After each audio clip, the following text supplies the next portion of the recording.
আলুর কেজি 400 টাকা হলে আমার আলু দুইটার দাম কত? না মানে এই আলু দুইটার দাম বলতেছি। চিন্তা করা যায় বাংলাদেশের ঢাকা শহরে কি পরিমাণ সিন্ডিকেট, মাত্র দুইটা আলু হাফ কেজি ওজন হয়েছে, দাম হলো 60 টাকা। তাও কম দামি আলু যেটা সেটার দাম। আর যদি আমি নবান্নের আলুর কথা বলি, লাল আলুর কথা বলি, তাহলে তো এটা আকাশচুম্বী। বাংলাদেশে ঢাকার বাজারে নবান্নের আলু 600 টাকার উপরে তাও পাওয়া যায় না। বগুড়ায় কেজি 400 টাকা।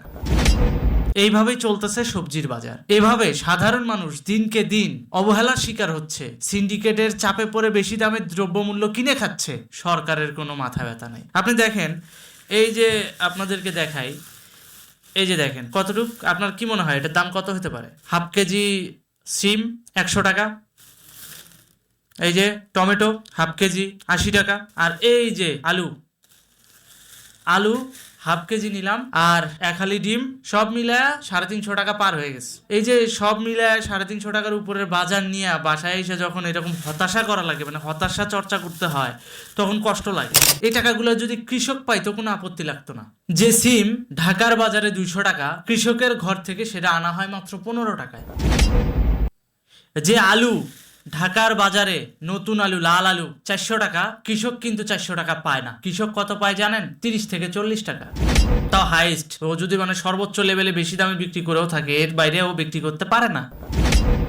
যদি টমেটোর কথা বলি, কৃষকরা কিন্তু টমেটো 120 টাকা কেজি পায় না, ওরা শুধু 20 টাকা কেজি বিক্রি করে, আমরা 120 টাকা কেজি কিনে খাচ্ছি। যে মাঝখানে এই যে মধ্যস্বত্ব ভুগি, এদেরকে দমানো যাচ্ছে না কেন? পাবলিকের পকেটে নাই 1 টাকা, আপনারা সাপ্লাই চেইনের দোহাই দিয়ে কোটি কোটি টাকা জিম্মি করবেন, সিন্ডিকেট করে নিয়ে যাবেন, আর সাধারণ মানুষ 2 টাকার জিনিস 200 টাকা দিয়ে কিনে খাবে? এটা তো হয় না ভাই। কতটা সিন্ডিকেটের চাপে পড়লে দ্রব্যমূল্যের বাজার 20 টাকার পণ্য 120 টাকা কিনে খেতে হয়, সেটা বাঙালি উৎকৃষ্ট উদাহরণ হিসেবে বিশ্বের বুকে এক্সাম্পল হতে পারে। এই যে সাধারণ মানুষকে জিম্মি করে এই যে সিন্ডিকেটকে প্রায়োরিটি দেয়া হচ্ছে, দিন শেষে এটা কিন্তু আমার দেশেই মুদ্রাস্ফীতি বাড়াচ্ছে। সেই পরিমাণ কিন্তু আয় হচ্ছে না, সাধারণ মানুষের কিন্তু সেই পরিমাণ আয় নাই। সবজির বাজারে গেলে দেখা যায় মানুষ কি পরিমাণ হাঁসফাঁস করে। কারণ কি ভাই? ইনকাম থাকলে তো সে ঠিকঠাক মতো কিনবে। যে টাকাটা মানুষ সঞ্চয় করে গ্রামে পাঠাইতো আগে ঢাকা থেকে, এখন গ্রামে তো পাঠাইতেই পারে না। কোনো মতে নাকের উপরেই যে পানি এই পর্যন্ত চলে আসছে, ঠিক আছে, মানে কোনো মতে নিঃশ্বাস নিয়ে বসবাস করছে।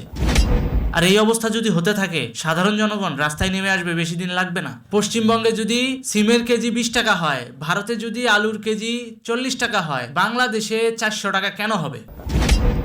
পশ্চিমবঙ্গে যদি 20 টাকা কেজি বেগুন হয়, বাংলাদেশে 120 টাকা কেজি বেগুন কেন হবে?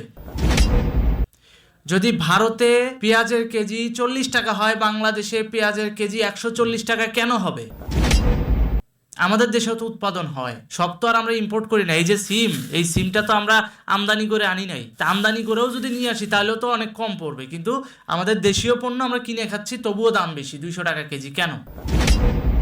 এই বিষয়গুলো তো সরকারের বোঝা উচিত। সাধারণ জনতা কিন্তু এমনি এমনি মাঠে নামে নাই। আর দিন দিন মানুষের রুটি রোজগার বন্ধ হয়ে যাচ্ছে, দিন দিন সাধারণ জনতার পেটে লাথি দেওয়া হচ্ছে। তাহলে বাজার দ্রব্যমূল্য আপনারা বানায় রাখবেন 200 টাকা কেজি সিম, আর সাধারণ মানুষে আপনারা আয় রোজগার করতে দিবেন না, তাহলে সাধারণ মানুষ কি দিয়ে কিনে খাবে? এই সাধারণ সবজিগুলো কি হাওয়া খেয়ে বাঁচবে? হাওয়া খেয়ে বাঁচবে? মানুষের এই সবজিগুলো কিনতে তো টাকা লাগে, টাকা লাগে না? সেই টাকা আয় রোজগারের যে পথ, সেই জায়গাগুলো আপনারা যখন বন্ধ করে রাখেন, তখন সাধারণ মানুষ কিন্তু হাঁসফাঁস করবে এবং সাধারণ মানুষ কিন্তু মাঠে নামবে। আজকে রিক্সাওয়ালারা মাঠে নেমেছে, দেখলাম সেনাবাহিনী রিক্সাওয়ালাদের গায়ে হাত তুলছে। কেন?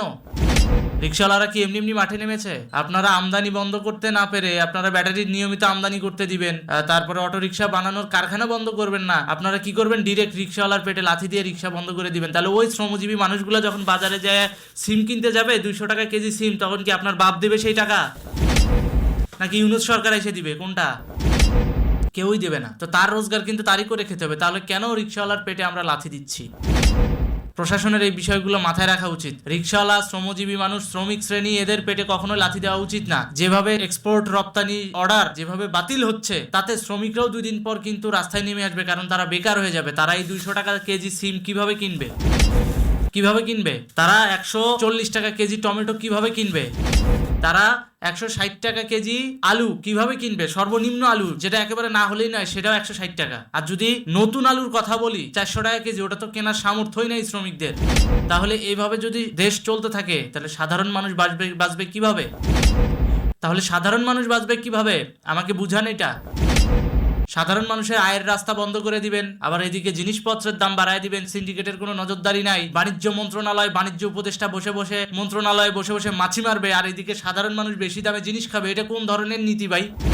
এটা কোন ধরনের নিয়ম আর কোন ধরনের দেশ পরিচালনা এটা?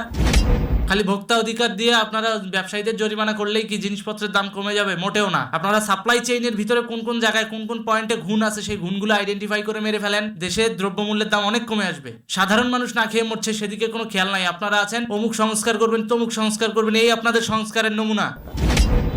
সাধারণ মানুষ দ্রব্যমূল্য কিনে খেতে পারতেছে না, সবজি কিনে খেতে পারতেছে না, নিজে আয় রোজগার করতে পারতেছে না, সেদিকে খেয়াল নাই। আপনারা সংস্কার করবেন কি? ঘোড়ার ডিমের সংস্কার করবেন আপনারা? সংস্কারের নাম কি এই, বা সংস্কারের ধারা কি এই যে সাধারণ মানুষ 200 টাকা কেজি সিম কিনে খাবে? সংস্কারের ধারা কি এই যে 400 টাকা কেজি আলু খাবে? সংস্কারের ধারা কি এই যে 60 টাকা হালি ডিম খাবে? এগুলো কি? ভারতে যেখানে 20 টাকা কেজি হচ্ছে বেগুন, আমাদের দেশে আপনারা লাগাই দিয়েছেন 140 টাকা কেজি বেগুন। সাধারণ মানুষ বাধ্য হয়ে কিনে খাচ্ছে। কি করবে? কিছু করার নাই। এইভাবে একটা দেশ চলে না তো। এই বিষয়গুলো মনিটরিং করার দায়িত্ব কার? বাণিজ্য উপদেষ্টার। সে বাণিজ্য উপদেষ্টার চেহারা আজ পর্যন্ত মিডিয়াতে কেউ দেখছে? কিংবা এই বাণিজ্য উপদেষ্টার চেহারা আজ পর্যন্ত বাজার মনিটরিং এর সাথে সংশ্লিষ্ট কেউ দেখছে? দেখে নাই। এই টুকটাক যা করার ভোক্তা অধিকারী করতেছে। তারা একা আর কত করবে?